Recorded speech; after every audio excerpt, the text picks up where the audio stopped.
Hello, नमस्कार। मैं अनिल कुमार स्वागत करता हूं आप सबका आपके अपने YouTube channel geography bye Anil से। कैसे हैं आप सब? तो कैसे हैं आप सब? मैं एक बार पुनः आप सबका स्वागत अभिनंदन करता हूं आज की इस अपनी महत्वपूर्ण क्लास में। और वो अपनी महत्वपूर्ण क्लास किसकी रहने वाली है? वो क्लास अपनी रहने वाली है जो राजस्थान आर्ट और कल्चर, या फिर मैं कहूँ उसको जो राजस्थान है अपना, राजस्थान का इतिहास में एक चैप्टर आता है किसान आंदोलन। किसान आंदोलन। तो उस राजस्थान के किसान आंदोलनों की अपन क्या करने वाले हैं आज, बात करने वाले हैं। और उन सब को शुरू करने से पहले मैं आपसे गुजारिश करूंगा, यदि आप चैनल पर नए हैं तो चैनल को लाइक करें, शेयर करें और सब्सक्राइब करना बिल्कुल भी ना भूलें। तो करते हैं आज के इस टॉपिक की शुरुआत। और टॉपिक की शुरुआत अपन करने वाले हैं बिजोलिया किसान आंदोलन से। राजस्थान का ये पहला किसान आंदोलन बिजोलिया किसान आंदोलन। बिजोलिया किसान आंदोलन। अब बिजोलिया किसान आंदोलन, यदि अपन बात करें, बिजोलिया किसान आंदोलन की बात करें, तो ये 44 वर्षों तक चलने वाला सबसे बड़ा किसान आंदोलन है। 44 वर्ष तक। अब 44 वर्ष 1897 ईस्वी से लेके 1941 तक ये 44 वर्षों तक चला। और बिजोलिया जो किसान आंदोलन है वो चला तो कहाँ चला? ये जो बिजोलिया पड़ता है वर्तमान में भीलवाड़ा में, वर्तमान भीलवाड़ा में क्या है, पड़ता है या भीलवाड़ा में स्थित है वर्तमान में। तो अब ये जो बात करें आगे, तो बिजोलिया किसान आंदोलन 44 वर्षों तक चला। 1897 से 1914 तक चला। बिजोलिया भीलवाड़ा में स्थित है। और जो ये बिजोलिया है एक अपने आप में, बिजोलिया एक अपने आप में जो है, बिजोलिया प्रथम श्रेणी का ठिकाना था। प्रथम श्रेणी का ठिकाना था। प्रथम श्रेणी का क्या था? ठिकाना था। ठीक है, यहाँ तक चलते हैं। बिजोलिया का प्राचीन नाम, बिजोलिया का प्राचीन नाम, यदि प्राचीन नाम की बात करते हैं तो प्राचीन नाम आता है उपरमाल। उपरमाल। उपरमाल। अब फिर थोड़ा सा ये देखते हैं कि इस उपरमाल के बारे में। इस उपरमाल की स्थापना, इस उपरमाल की स्थापना की यदि बात करें तो इसकी स्थापना अशोक परमार ने की। अशोक परमार ने इसकी स्थापना की। अशोक परमार ने इसकी क्या की, स्थापना की। और राणा सांगा ने परमाल की जागीर दी थी। राणा सांगा ने इसे ये जागीर दी थी। राणा सांगा। ठीक है। तो अब इसके बाद में अपन देखेंगे क्या, ये जो बिजोलिया आंदोलन है, बिजोलिया किसान आंदोलन कितने चरणों में हुआ? तो बिजोलिया किसान आंदोलन 3 चरणों में हुआ। और उस 3 चरणों में होने के पहले अपन देखेंगे क्या कारण रहे, कारण की बात करेंगे।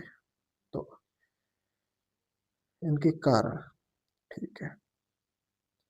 कारण, पहला कारण था 84 प्रकार के, 84 प्रकार के लाग बाग। 84 प्रकार के क्या थे? लाग बाग थे।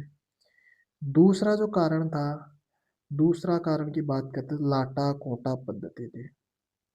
लाटा कोटा पद्धति की बात करते हैं। तीसरे कारण की यदि अपन बात करें, तीसरा कारण था बेट बेगार पद्धति। बेट बेगार पद्धति की बात करेंगे। फिर अगला चौथा कारण की बात करूं मैं, तो चौथा जो कारण था अपना वो था भू राजस्व नगद। जो भू राजस्व कैसा था वो, भू राजस्व नगद। तो ये थे अपने 18, ये जो बिजोलिया किसान आंदोलन था, बिजोलिया किसान आंदोलन के कारण, मतलब 84 प्रकार के तो क्या थे, लाग बाग कर थे, लाटा कूटा पद्धति थी, बेठ बेगार पद्धति थी, और भू राजस्व क्या था, नगद था। उसके बाद में देखते हैं कि ये इसकी शुरुआत कहाँ से मानते हैं लोग। तो गिरधारीपुरा गांव था एक, कौन सा गांव, गिरधारीपुरा गांव था। उस गिरधारीपुरा गांव में गंगाराम धाकड़, कौन सा धाकड़ है, गंगाराम धाकड़े का मृत्यु भोज था। गंगाराम धाकड़ का क्या था उस समय, मृत्यु भोज। गंगाराम जी धाकड़ के मृत्यु भोज के दौरान लोग वहां क्या हुए थे रे, इकट्ठा हुए थे, इकट्ठा। इस इकट्ठा होने के कारण, भाई जब इकट्ठा होंगे तो कोई ना कोई इनका नेतृत्व संभालेगा। नेतृत्व की बात करते हैं, या जो आंदोलन का प्रारंभ है, जो इसके नेतृत्व करता थे, या वो इस व्यक्ति का नाम था क्या, साधु सीताराम दास, साधु सीताराम, साधु सीताराम दास। ठीक है, आगे यदि देखते हैं तो हुआ क्या कि आगे चल के जो नानाजी पटेल और दो व्यक्ति थे, कि नानाजी पटेल और ठाकरी पटेल, नानाजी पटेल और ठाकरी पटेल दो लोग थे, जो गंगाराम धाकड़ के मृत्यु भोज में जब लोग इकट्ठे थे, तो वहाँ उन लोगों को दो, साधु सीताराम दास ने नेतृत्व संभाला, लेकिन दो व्यक्ति ऐसे थे जिन्होंने मेवाड़ महाराणा, कौन से महाराणा, मेवाड़ महाराणा फतेह सिंह के पास भेजा, मेवाड़ महाराणा फतेह सिंह के पास भेजा, लेकिन ठिकानेदारों के खिलाफ कोई विशेष कार्यवाही नहीं हुई। लेकिन जो ठिकाने के जो मालिक थे उनके खिलाफ कोई कार्यवाही नहीं हुई, बल्कि इसके उल्टा हुआ क्या, जो नानाजी पटेल, कौन कौन से थे, नानाजी पटेल और जो ठाकरे पटेल थे, उनको बिजोलिया से बाहर निकाल फेंक दिया। भाई ये विरोध करने के लिए, या उन किसानों की समस्याओं के बारे में अवगत करवाने के लिए फतेह सिंह के पास जाते हैं, लेकिन ऐसा नहीं होने के बावजूद नानजी पटेल और ठाकरे पटेल को जो बिजोलिया था भीलवाड़ा में, उस बिजोलिया से ही बाहर निकाल दिया जाता है। बिजोलिया से क्या कर दिया जाता है, बाहर निकाल दिया जाता है। चलते चलते हुआ ऐसा कि 1903 आ जाता है, सन 1903। 1903 में जो कृष्ण सिंह, कृष्ण सिंह उस समय बिजोलिया के ठिकानेदार थे, और कृष्ण सिंह ने चौरी कर लगाया, कर लगाया चौरी कर, चौरी कर। अब चौरी कर होता क्या है, ये 5 से 13 रुपए तक दिए जाते थे, और वो किसको दिए, बेटी के विवाह पर, बेटी के विवाह पर 5 रुपए दिखे, या 5 रुपए से 13 रुपए तक जो पैसे दिए जाते थे, वो एक कर होता था, मतलब किसानों से या जमींदारों से वसूलते थे। अब कृष्ण सिंह की बेटी का विवाह था, उसमें चौरी सजाने के लिए वो जो राजा कृष्ण सिंह ठिकानेदार था, वो जनता से पैसे वसूल कर रहा था। तो अब क्वेश्चन पूछता है कि चौरी कर की शुरुआत कब से मानी जाती है, तो चौरी कर 1903। राजा की बात करते हैं तो उस समय कृष्ण सिंह, और कितने रुपए का, 5 से 13 रुपए तक, इतनी बात आती है।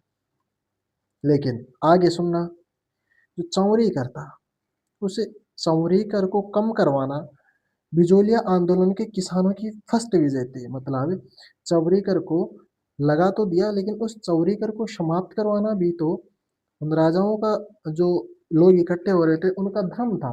लेकिन उनको पहली विजय, फर्स्ट विजय मिलती है, इस चौरी कर को सिरे से समाप्त करवा देते हैं, चौरी कर को क्या कर देते हैं, समाप्त करवा देते हैं। लेकिन फिर उसके बाद में सन 1906 की बात करते हैं, 1906, 1906 में पृथ्वी सिंह राजा बनते हैं, या उस समय पृथ्वी सिंह मेवाड़ के ठिकानेदार हुए। मेवाड़ के ठिकानेदार थे, पहले कृष्ण सिंह थे, अब पृथ्वी सिंह आ जाते हैं। पृथ्वी सिंह ने एक कर लगाया और उस कर का नाम था तलवार भंदाई कर। कौन सा कर? तलवार भंदाई कर। तलवार भंदाई कर, ठीक है। अब तलवार भंदाई कर एक अपने आप में उत्तराधिकारी करता। कौन सा करता? उत्तराधिकारी कर। उत्तराधिकारी कर हुआ करता था, ठीक है। अब आगे यदि बात करें, आगे अपन देखते हैं कि जब जैसे जैसे प्रथम विश्व युद्ध के दौरान अंग्रेजों ने कर दिया, तब नारायण जी पटेल ने, भाई जाहिर सी बात है 1914 से 1918 के बीच में प्रथम विश्व युद्ध होता है, लेकिन इस युद्ध के दौरान अंग्रेजों ने कर लगा दिया, तब नारायण जी पटेल ने कर देने से मना कर दिया। एक व्यक्ति हुआ करते थे नारायण जी पटेल, नारायण जी पटेल। तो हुआ ऐसा कि प्रथम विश्व युद्ध के दौरान कर लगा दिया गया और कर देने से जनता मना करती है, और उसमें नारायण जी पटेल व्यक्ति नाम का उभर कर आता है और नारायण जी पटेल को गिरफ्तार कर लिया। और किसानों ने कहा या तो इन्हें छोड़ दो या हमें सबको जेल दो। तो उस समय जो किसान थे, किसानों ने कहा था क्या कि या तो इन्हें छोड़ दो, या तो इन्हें छोड़ दो, या तो इन्हें छोड़ दो, या हम सबको जेल भेज दो, या हम सबको जेल भेज दो, हम सबको जेल भेज दो, ठीक है, हम सबको जेल भेज दो। फिर हुआ क्या कि एक गोपाल सिंह खरवा नाम के एक व्यक्ति ने, जिनका संबंध अजमेर से बताया गया, गोपाल सिंह खरवा तथा भूप सिंह दोनों उत्तर भारत में क्रांति की योजना बना रहे थे, जिसका खुलासा हो गया। और उसका खुलासा होने के बाद में इन दोनों को टोडगढ़ जेल में रखा गया। टोडगढ़ अजमेर में पड़ता है बेटा, टोडगढ़ अजमेर में पड़ता है, इन्हें टोडगढ़ जेल में रखा गया। और फिर वहां से जो है भूप सिंह, भूप सिंह जिनको विजय सिंह पथिक, भूप सिंह, भूप सिंह या फिर विजय सिंह पथिक, ये भाग कर चले गए। भूप सिंह या विजय सिंह पथिक है अपने ये, इनका पैसे से, इनका ये जो भूप सिंह था पैसे से अध्यापक थे। फिर उसके बाद में ये दो, विजय सिंह या भूप सिंह वहां से टोडगढ़ जेल से भाग कर निकल जाते हैं। विजय सिंह पथिक ओछड़ा गांव चित्तौड़गढ़ में विद्या प्रचारिणी सभा चला। उसके बाद में जो विजय सिंह पथिक थे, कौन से पथिक?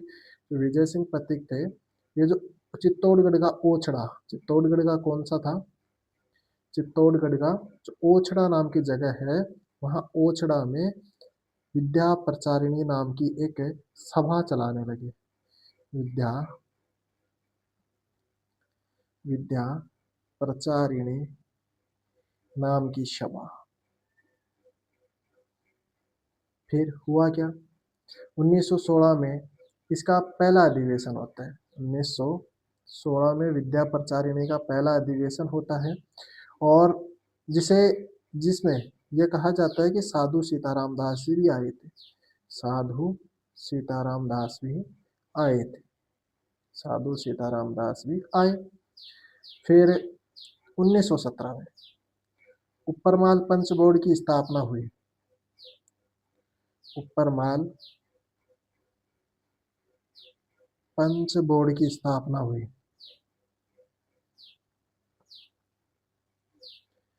जो इसकी स्थापना की जो तिथि थी, हरियाली अमावस्या, हरियाली अमावस्या तिथि थी। और हरियाली अमावस्या के दिन बेरीसाल गांव चित्तौड़गढ़ में पड़ता है। बेरीसाल चित्तौड़ में। इसका अध्यक्ष किसे बनाया गया? मन्ना जी को, मन्ना जी पटेल को इसका अध्यक्ष, मन्ना जी पटेल को इसका अध्यक्ष बनाया गया। फिर 1919 में ही, 1919 में ही वर्धा महाराष्ट्र है में पड़ता है, वर्धा महाराष्ट्र में पड़ता है बेटा। वहाँ राजस्थान सेवा संघ की स्थापना, राजस्थान सेवा, राजस्थान सेवा संघ की स्थापना की गई। और फिर राजस्थान सेवा संघ का 1920 में जो मुख्यालय था वो अजमेर में स्थापित किया गया। पहले आपसे पूछे कि राजस्थान सेवा संघ की स्थापना 1919 में वर्धा महाराष्ट्र में की गई, फिर उसके बाद में 1919 में वर्धा महाराष्ट्र में हुई और 1920 में इसे अजमेर स्थानांतरित कर दिया गया। विजय सिंह पथिक ने गणेश विद्यार्थी की जो गणेश शंकर विद्यार्थी थे उनको चांदी की राखी भी भेजी गई थी। ठीक है बेटा, आए यहाँ तक समझ में? देखते हैं आगे कि जो बिजोलिया किसान आंदोलन है उस किसान आंदोलन को राजनीतिक गति, कौन सी गति? बिजोलिया किसान आंदोलन को राजनीतिक जो गति थी वो राजनीतिक गति प्रताप समाचार पत्र के माध्यम से दी गई। कौन सा समाचार पत्र? प्रताप समाचार पत्र, प्रताप समाचार। अब प्रताप समाचार कानपुर से प्रकाशित होता था, कानपुर से क्या होता था ये प्रकाशित, और इसके जो प्रकाशक थे गणेश शंकर विद्यार्थी थे, गणेश शंकर, गणेश शंकर विद्यार्थी थे। फिर 1919 में ही बिजोलिया किसान आंदोलन की जांच के लिए एक बिंदुलाल भट्टाचार्य आयोग, बिंदुलाल भट्टाचार्य आयोग, बिंदुलाल भट्टाचार्य आयोग, जिसमें 3 सदस्य थे। बिंदुलाल भट्टाचार्य जो सदस्य था, आयोग था, उसके 3 सदस्य थे। अब वो 3 सदस्य कौन कौन थे? पहला था अमर सिंह, पहला था कौन? अमर सिंह। दूसरा था अफजल अली, अफजल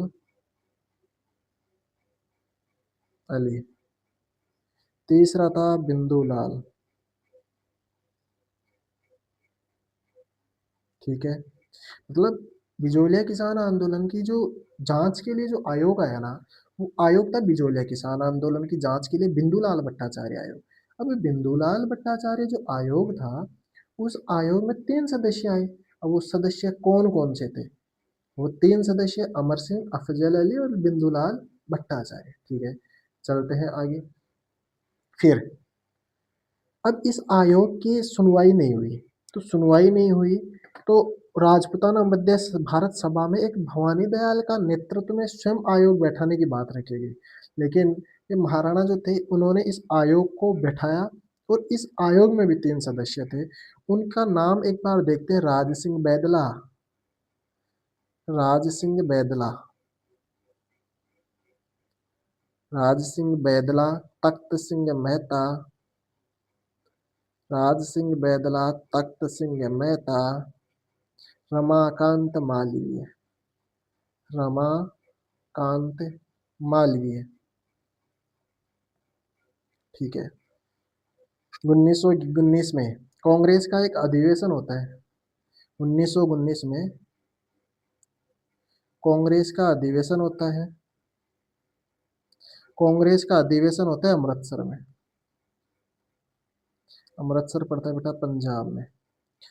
और इससे अमृतसर जो कांग्रेस का अधिवेशन था उसमें भी इन लोगों की सुनवाई नहीं हुई।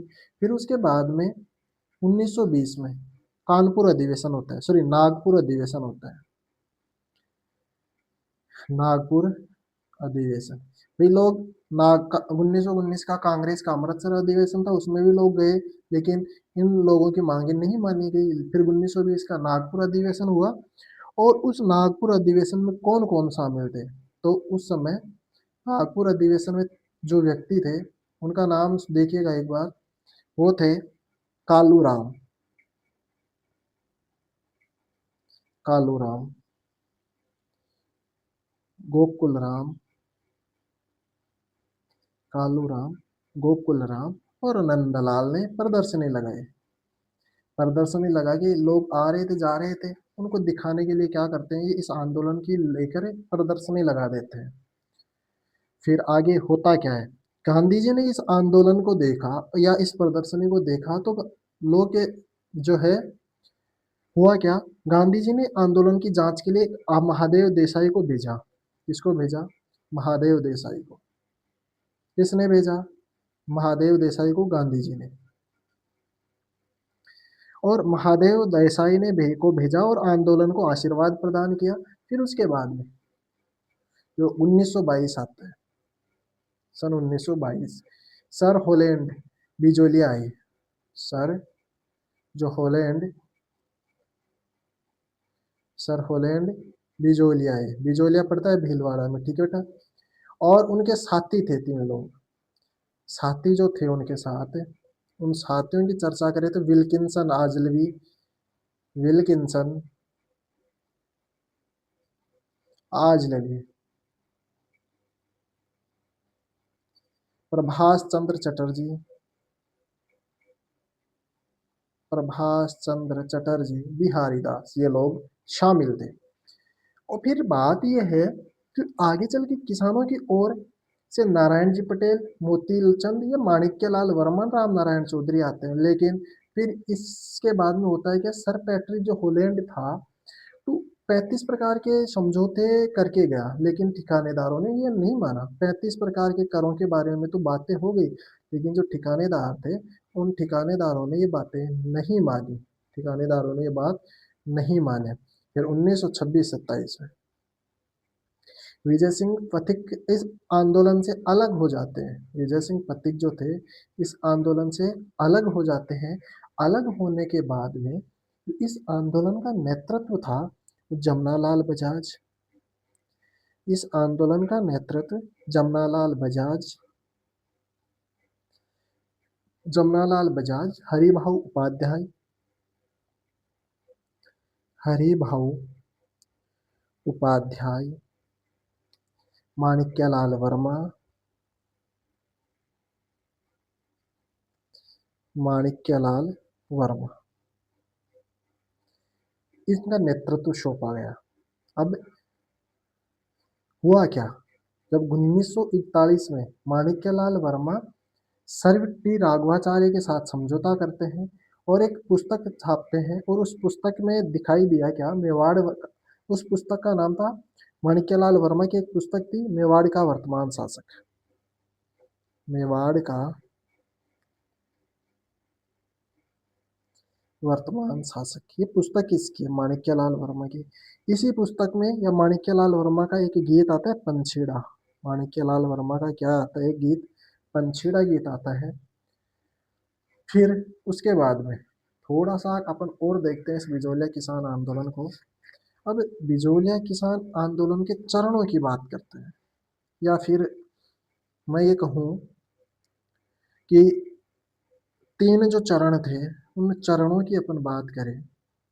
इन चरणों की यदि अपन बात करें, इन चरणों की यदि अपन बात करते हैं, चरण, तो इन चरणों में देखते हैं कि ये कब कब तक चला, कब कब तक चला। ठीक है बेटा, इसके कितने चरण थे? 3 चरण थे। अब वो चरण कौन कौन से थे?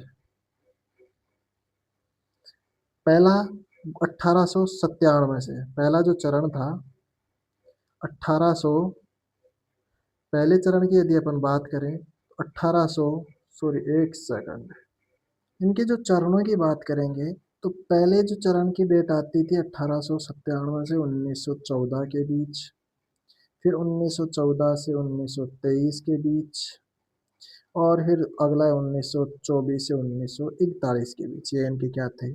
चरण थे। और इसी के साथ अपना ये जो बिजोलिया किसान आंदोलन था, ये बिजोलिया किसान आंदोलन कंप्लीट होता है। अगला जो आंदोलन की अपन बात करेंगे वो अपना आंदोलन है, वो है अपना बेंगू किसान आंदोलन। बेंगू किसान आंदोलन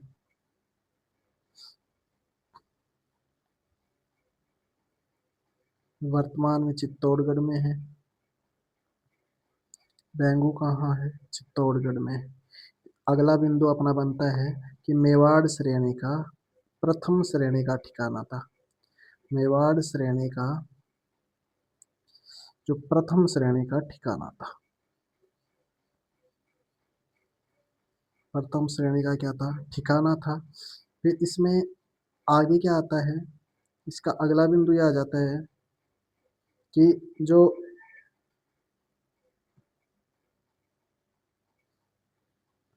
कारण,